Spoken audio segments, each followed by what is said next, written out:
Okay, students, are you able to see the screen? Yes, ma'am. Okay, as you can see, Yes, ma'am. the syllabus of history 2021 to 22. We have already completed 2 chapters from Unit 1, Section A, Early Societies from the Beginning of Time and Early Cities. And now we are going to start the Section B, Empires, and in that we will start an empire across the 3 continents. Is it clear?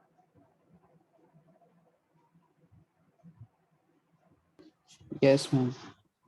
Okay, so in this chapter, we will study about the empire across the 3 continents. Basically, we will focus on Roman Empire 27 BCE to 600 CE, their political evolution, economic expansion, religion, culture, and foundation, late antiquity, historians' view on the institution of slavery.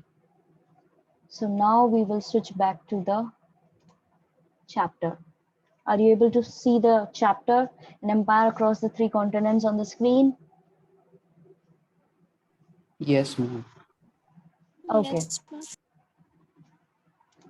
So basically, we will study about the Roman Empire as I told you recently. We will study about the stretch of their territory and how we see things right now. It is known as Europe as we know it today. A large part of the Europe is Fertile Crescent and in North Africa. And then this chapter, we shall look at the way this empire was organized, their political forces that shaped their destiny, and the social groups which were divided in many categories. Okay. So let's begin. The Roman Empire covered a vast stretch of territory that included most of Europe as we know it today and a large part of the Fertile Crescent and North Africa.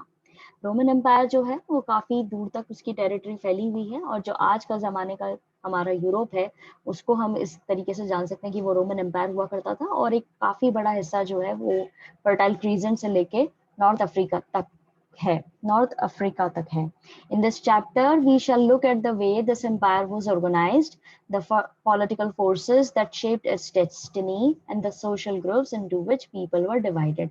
इस chapter में हम देखेंगे कि किस तरीके से Roman empire को organise किया गया था, किस तरीके से यहाँ पे राजनीतिक चीजें थी जिससे इसकी डेस्टिनी जिसकी मंजिल है वो डिसाइड हुई, किस तरीके से यहाँ पे सोशल ग्रुप्स हुआ करते थे जिसमें लोग बाग डिवाइडेड थे अलग अलग कैटेगरीज में.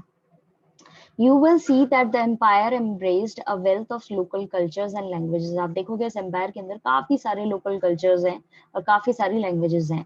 That women had a stronger legal position than they do in the many countries today. और कैसे women जो है उनकी एक बहुत अच्छी position, legal position हुआ करती थी, compare किया जाए बाकी countries में आज के जमानों में. उस समय में इनके पास बहुत अच्छी पोजीशन थी but also that much of the economy was run on slave labour और ये भी एक नेगेटिव पॉइंट है यहाँ पे कि यहाँ पे अधिकतर जो उस समय रोमन एम्पायर जो था उनकी अधिकतर इकोनॉमी जो थी वो एक स्लेव लेबर यानी कि जो गुलाम वाली चीज होती है उस पर दौड़ा करती थी. Denying freedom to substantial numbers of person और काफी ज्यादा अमाउंट में लोगों को इन्होंने फ्रीडम नहीं दे रखा था. From the 5th century on, the empire fell apart in the west but remained intact and exceptionally prosperous in its eastern half. 5th century के बाद में empire जो है उसका west वाला हिस्सा जो था उससे वो काफी बर्बाद हो गया था पार्ट इन द वेस्ट. बाकी हिस्सा जो था वो काफी इंटैक्ट बना हुआ था और वो बहुत अच्छे तरीके से फ्लरिश कर रहा था. ईस्टर्न हाफ जो था वो वेस्ट का हिस्सा जो है वो बर्बाद हो गया था, ईस्ट का हिस्सा जो था वो बहुत अच्छा वेल्दी हो रहा था. The caliphate, which you will read about in the next chapter, built on this prosperity and inherited its urban and religious traditions.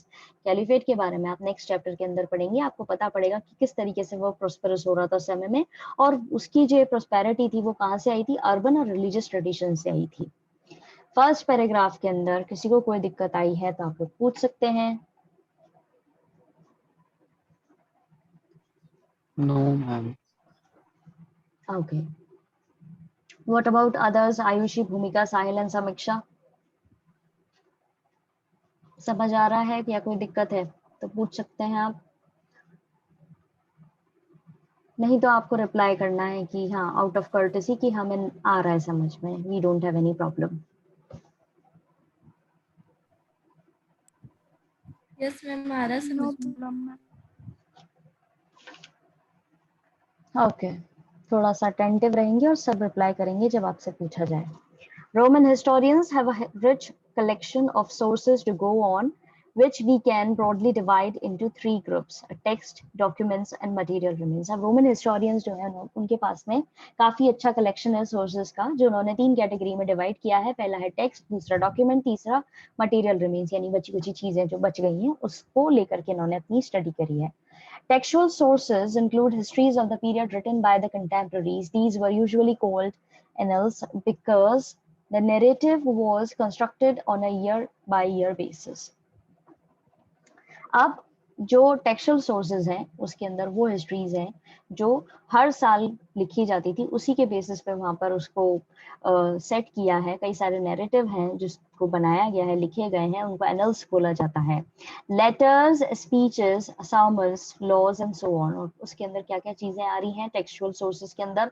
Letters हैं, स्पीचेस हैं, सर्मन्स यानी उद्देश्य दिए जाते हैं, लॉज हैं और कई सारी चीजें हैं.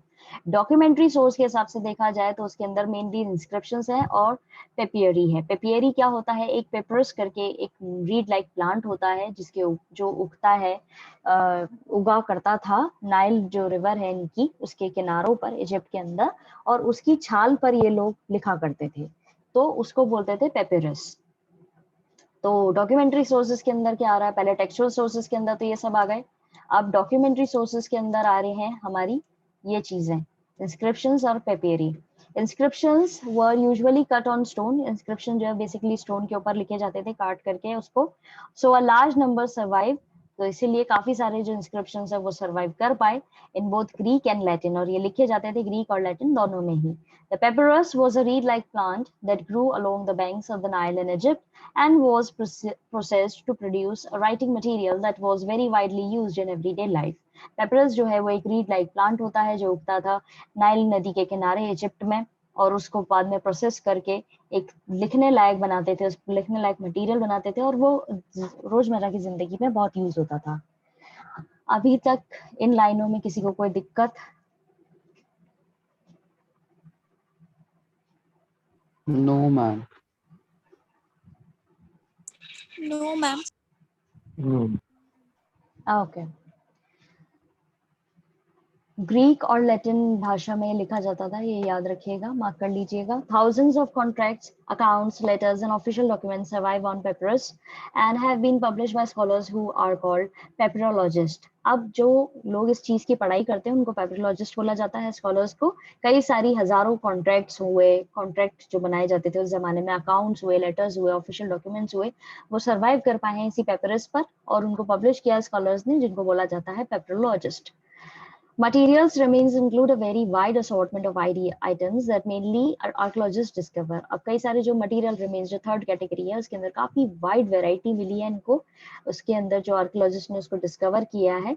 For example through excavation and field survey, और ये कैसे निकाले गए हैं? एक्सकवेट करके या सर्वे करके. For example buildings, monuments and other kinds of structures, pottery, coins, mosaics, even entire landscape, for example through the use of the aerial photography. Okay. अब ये मटेरियल रिमेन्स के अंदर इन्होंने बताई है अलग अलग कैटेगरीज. पहले तो एक्सकवेट किया या फील्ड सर्वे किया है, उसके बाद में इनके सामने आई है बिल्डिंग, मॉन्यूमेंट्स या दूसरी तरह की स्ट्रक्चर्स आए हैं, पॉटरी यानी पॉट्स वगैरह मिले हैं, कॉइन्स मिले हैं, मोज़ेक्स मिले हैं जो कलरफुल ग्लासेस या अलग अलग चीजों को मिलकर के बनाया जाता है, या पूरा लैंडस्केप. और लैंडस्केप कैसे किया है? एरियल फोटोग्राफी जो है वो करके इन्होंने फाइंड आउट किया है. Each of these sources can only tell us just so much about the past, and combining them can be fruitful exercise, but how well this is done depends on the historian's skill. अब हर ये एक जो source है वो हमें बहुत कुछ अच्छे से बता सकता है पास्ट के बारे में. कंबाइन अगर उनको किया जाए, साथ में एक अच्छी एक्सरसाइज की जाए, यानी एज इन उसके साथ में अच्छे से एफर्ट्स लगा करके उसको समझा जाए, तो हमें बहुत कुछ चीजें मालूम पड़ सकती हैं हिस्ट्री के बारे में. लेकिन ये सारी चीजें डिपेंड करती है कि हिस्टोरियन जो है, इतिहासकार जो है, उसके पास में कितना हुनर है इन चीजों को करने के लिए. इस पैराग्राफ में किसी को कोई दिक्कत?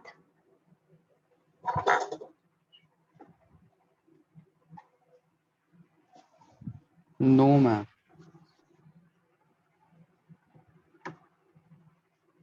Okay. Two powerful empires ruled over most of the Europe, North Africa, and the Middle East in the period between the birth of Christ and the early part of the 7th century, say down to 630s. अब दो powerful empires रही हैं जिन्होंने अधिकतर rule किया था Europe, North Africa और Middle East के हिस्सों पर before the birth of Christ और early part of the 7th century से पहले। ये बात है करीब 630s की।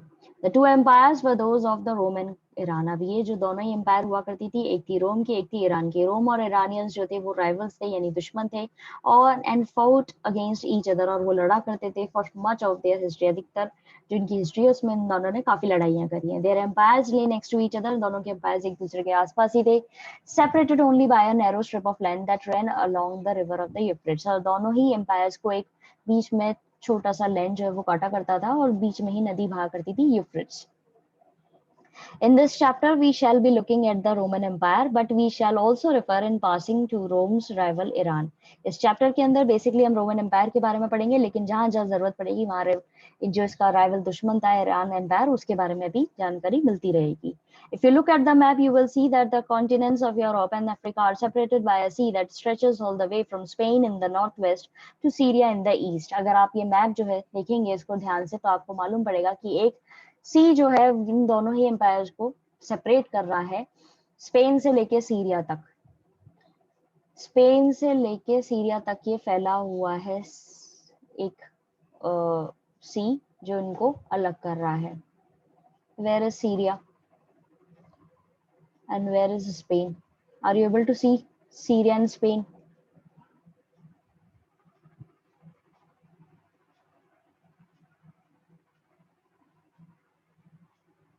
स्टूडेंट्स?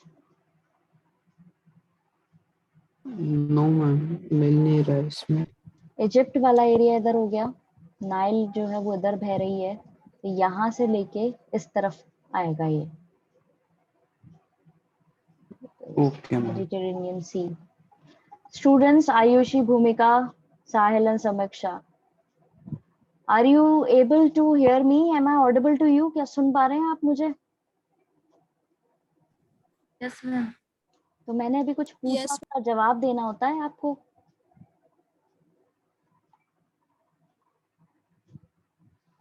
ब्लैंक मत बैठे रहो, थोड़े से अटेंटिव रहो क्लास में. तो ये एक जो सी है जो उसको अलग कर रहा है, इस सी को बोलते हैं मेडिटेरेनियन सी. मेडिटेरेनियन सी जैसा मैंने भी आपको बोला था, ठीक है, यहाँ से लेके यहाँ तक इसको, ये इस हिस्से को इस हिस्से से बिल्कुल अलग कर रहा है.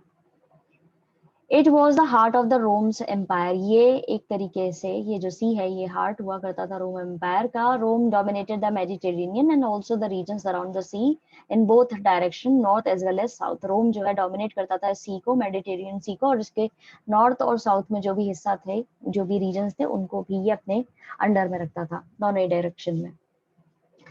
To the north, the boundaries of the empire were formed by two great rivers, Rhine and the Danube. North में देखा जाए तो दो नदियां बह रही हैं, राइन और डनोब, वो डोमिनेटिंग एरिया था इसका, वो बाउंड्रीज थी इसकी. साउथ में देखा जाए तो बहुत बड़ा एक्सपेंस है, the huge expanse to the south by the huge expanse of the desert called the Sahara. और अगर साउथ में देखा जाए तो सहारा डेजर्ट जो है वो आता है. This vast stretch of territory was the Roman Empire. ये जो इतनी फैली हुई टेरिटरी थी ये थी Roman empire. Iran control the whole area south of the Caspian sea down to the eastern Arabia. अब ईरान जो है वो क्या कंट्रोल करता था? पूरा एरिया कैस्पियन सी से ईस्ट अरेबिया का. कैस्पियन सी कहाँ पर है? दिख रहा है आपको कैस्पियन सी? ये अटलांटिक है, ये एड्रियाटिक सी है, ये इस तरफ पीछे की तरफ आएगा कैस्पियन सी. वो एरिया जो है वो दूसरे मैप में आपको देखने को मिलेगा. वो बेसिक एरिया था जो ईरान के अंडर था. कुछ हिस्से जो थे उसके, Iran control the whole area south of the Caspian sea down to the eastern Arabia and sometimes large parts of Afghanistan as well as कुछ हिस्सा जो है अफगानिस्तान का भी उसके कंट्रोल में था. These two superpowers had divided up most of the world that the Chinese called the Ta-Chin, Greater Chin, roughly the West. ये दोनों ही सुपर पावर्स जो थी इन्होंने डिवाइड कर रखा था पूरी दुनिया को बेसिकली दो हिस्सों में. जैसा कि चाइनीज लोग बोला करते हैं ताचिन, बोला करते हैं इस डिवीजन को ग्रेटर चिन, और जो बेसिकली वेस्टर्न साइड में था. समझ में आया? किसी को कोई दिक्कत? No ma'am. Okay, then we have the early empire. Roman empire जो है ब्रॉडली दो कैटेगरीज में, दो फेजेस में डिवाइडेड है. पहला है अर्ली और दूसरा है लेट, दो शब्दों में डिवाइड किया गया है। थर्ड सेंचुरी जो है वो हिस्टोरिकली वाटर शेड रही है दोनों के बीच में। दूसरे शब्दों में कहा जाए जो पूरा पीरियड है वो दो पार्टों में डिवाइडेड है, अर्ली एम्पायर और लेट एम्पायर। ठीक है, तो अभी हम पढ़ रहे हैं अर्ली एम्पायर। रोमन एम्पायर के दो डिवीजन है, अर्ली एम्पायर और लेट एम्पायर। पहला पढ़ रहे हैं early empire. The Roman Empire can broadly be divided into two phases, early and late. Divided by the third century is a sort of historical watershed between them. तीसरी century के अंदर इसको divide किया गया है, एक हिस्टोरिकल इवेंट के तौर पर बताया गया है। In other words, the whole period down to the main part of the third century can be called the early empire. दूसरे शब्दों में कहा जाए जो तीसरी सेंचुरी का पूरा हिस्सा है उसको हम अर्ली एम्पायर के तौर पे भी समझ सकते हैं, third century. And the period after that late empire, और थर्ड सेंचुरी के बाद वाला हिस्सा जो है उसको बोलते हैं late empire. A major difference between the two superpowers in their respective empires was that the Roman Empire was culturally much more diverse than that of Iran. अब रोमन एम्पायर जो है वो कल्चरली बहुत ज्यादा डाइवर्स, विविधता थी उसके अंदर, बहुत ज्यादा विविध था वो कंपैरेटिवली ईरानियन कल्चर से देखा जाए तो। The Parthians and the later the Sasanians and the dynasties that ruled the Iran in this period. अब इसके अंदर पार्थियंस और ससानियंस जो उन्होंने रूल किया इस डायनेस्टी के अंदर, that ruled Iran in this period, Iran के अंदर रूल किया है पार्थियंस और ससानियंस ने। ruled over a population that was largely Iranian, और इसके अंदर अधिकतर जो लोग थे वो ईरानियन थे। ये तो हो गई ईरान एम्पायर के बारे में एक लाइन। अब है Roman empire. By contrast was a mosaic of territories and cultures that were chiefly bound together by a common system of government. अब जो रोमन एम्पायर है, ये जो हमारा पार्थियंस और ससानियंस के बारे में हमने पढ़ा है वो बेसिकली ईरानियंस थे। ठीक है, ईरानियन से लिंक्ड थी लाइन।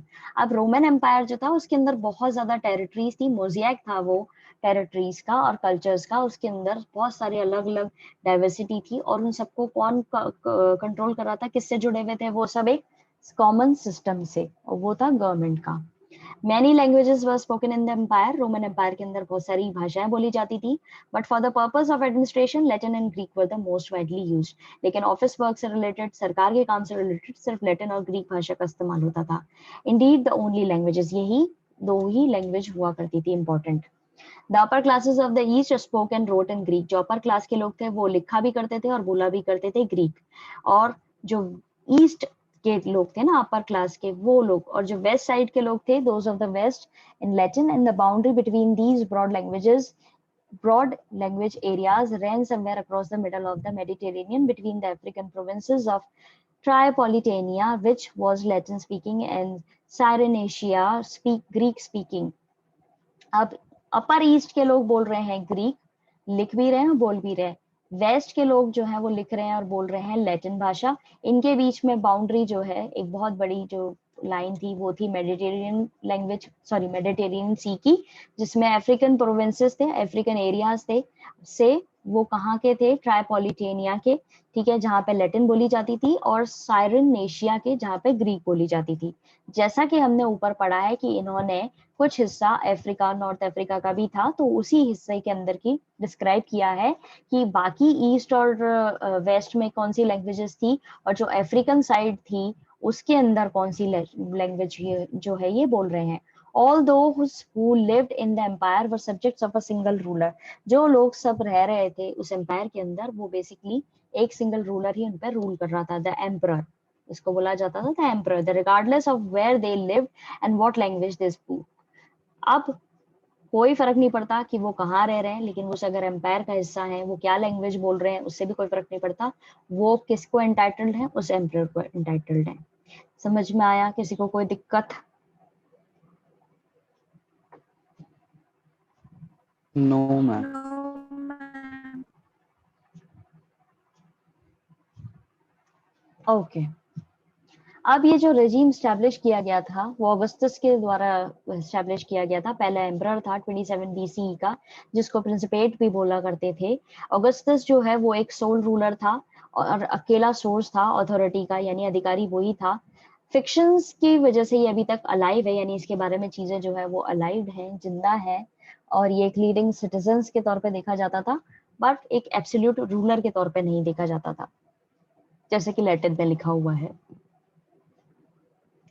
अब ये इससे आगे बढ़े, इससे पहले जो है हम ये साइड में जो डिस्क्राइब कर रखा है वो पढ़ लेते हैं, इसके बाद में ही आपको ये पैराग्राफ जो है अच्छे से समझ में आएगा। The republic was the name for a regime. Republic जो है एक रेजिम, एक सिस्टम का नाम था, in which the reality of power lay with the senate, जिसमें रियलिटी में पावर्स किसके पास हुआ करती थी, सेनेट के पास में हुआ करती थी। सेनेट क्या था, a body dominated by a small group of wealthy families. Senate के अंदर बेसिकली स्मॉल ग्रुप था अमीर फैमिलीज का, जिनको बोला जाता था हु फॉर्म द नोबिलिटी, जो बोला जाता था क्या, नोबिलिटी है ये, ठीक है।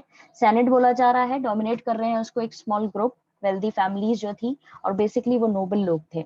In the practice the Republic represented the government of the nobility. Practice के अंदर देखा जाए तो रिपब्लिक किसको रिप्रेजेंट करता है, सरकार जो बनाई हुई है नोबिलिटी के द्वारा। Exercise through the body called the senate, और इसको चला कौन रहे हैं, सेनेट लोग चला रहे हैं, लोगों के लिए चला रहे हैं। The republic lasted from 509 BC to 27 BC। अब ये कब से कब तक चला है, 509 BC से 27 BC तक। When it was overthrown by Octavian, और उसको उसके बाद में किसने ओवरथ्रोन करा, ऑक्टेवियन ने। The adopted son and heir of Julius Caesar. Julius Caesar आपने ये पढ़ा होगा 10th में आपके, ये था। इसका ही अब असल वो आ रहा है कि भाई इसको ओवरथ्रोन किया था ऑक्टेवियन ने, जो किसका बेटा था, और हायर था, किसका वारिस था, जूलियस सीजर का। Who later changed his name to Augustus, जिसने अपना नाम बाद में ऑगस्टस कर लिया था, अपना नाम ऑक्टेवियन से बदल के ये रख लिया था। Membership of the senate was for life and wealth and office holding counted for more than birth. अब ये जो सेनेट के मेंबर्स हुआ करते थे, नोबल मेंबर्स हुआ करते थे, स्मॉल ग्रुप था वेल्दी फैमिली का, ये क्या थी मेंबरशिप इसकी, कैसे थी, पूरी लाइफ के लॉन्ग थी, और इसमें ये लोग वेल्दी भी थे, ठीक है, ऑफिस भी इनको मिले हुए थे, और ये इनके फॉर मोर देन बर्थ, यानी कि इनके आने वाले वंश जो थे वो भी इसी कैटेगरी में कैटेगराइज थे, एज इन की उनको भी ये चीज मिलनी थी। समझ में आया, किसी को कोई दिक्कत?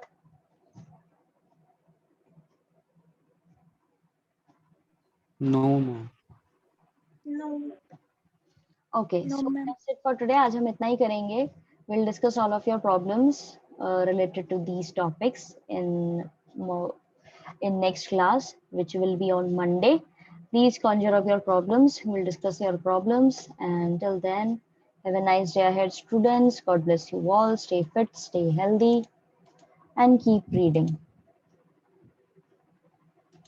Thank you ma'am. Thank you, ma'am. Welcome.